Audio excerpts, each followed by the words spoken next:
Hi, so the much awaited day one, now over a week late, patch for Dakar 18 has finally arrived today, and it's huge. It's just under 30 gig, which means the total size of Dakar 18 now sat on your hard drive is going to be, reading directly from my screen right now, 83.66 gig.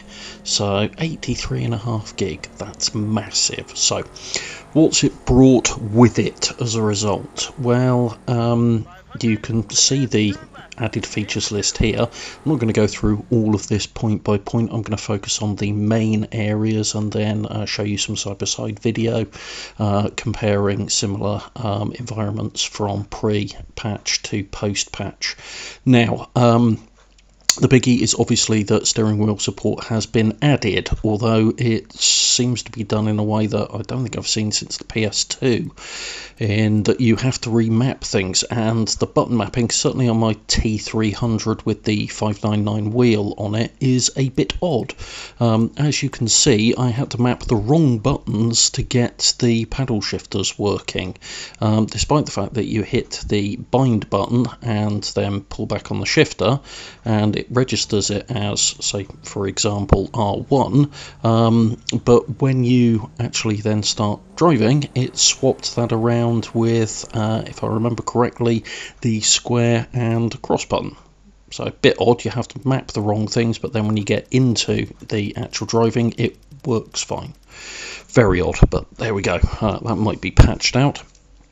So the rest of the changes can pretty much be summed up in terms of they've made it look prettier, which I personally think they have, particularly things like the water effects, the Rios, the particle effects, and the overall look of it does look a hell of a lot better now.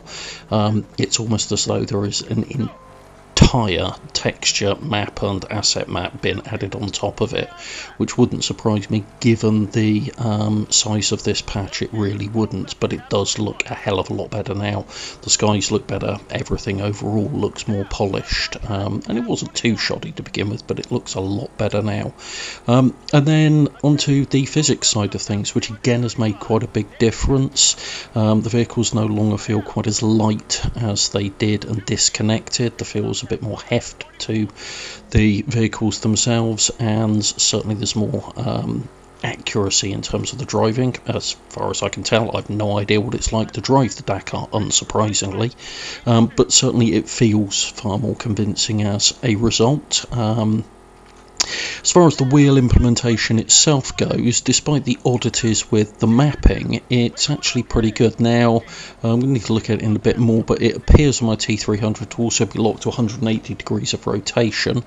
Again, I've got no idea if that's correct for an X-Ray Mini or not, but that's what it's locked to. But overall, the feel, the vibrations from driving at speed over extremely rough ground, which I do have a little bit of experience in green laning and off-roading in the UK, is well communicated. That constant movement of the steering wheel, and the weights and the way as you move or as you hit sand, particularly going down a dune and the vehicle's turning around and it's forcing the steering away from you.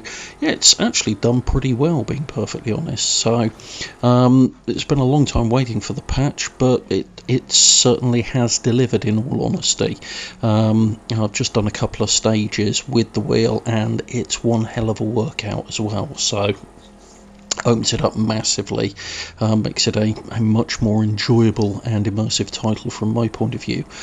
I liked it as it was. I had a soft spot for it. It's, as I said, something different, but that's a quick chat about the patch. I'm going to carry on playing it for about a week more before I return to do a full review on it. So thanks very much for watching. If you found this useful, hit the like button. If you want to see more like this, subscribe away, and if you've got your own thoughts, comments or feedback, please do drop them down below. Thanks very much.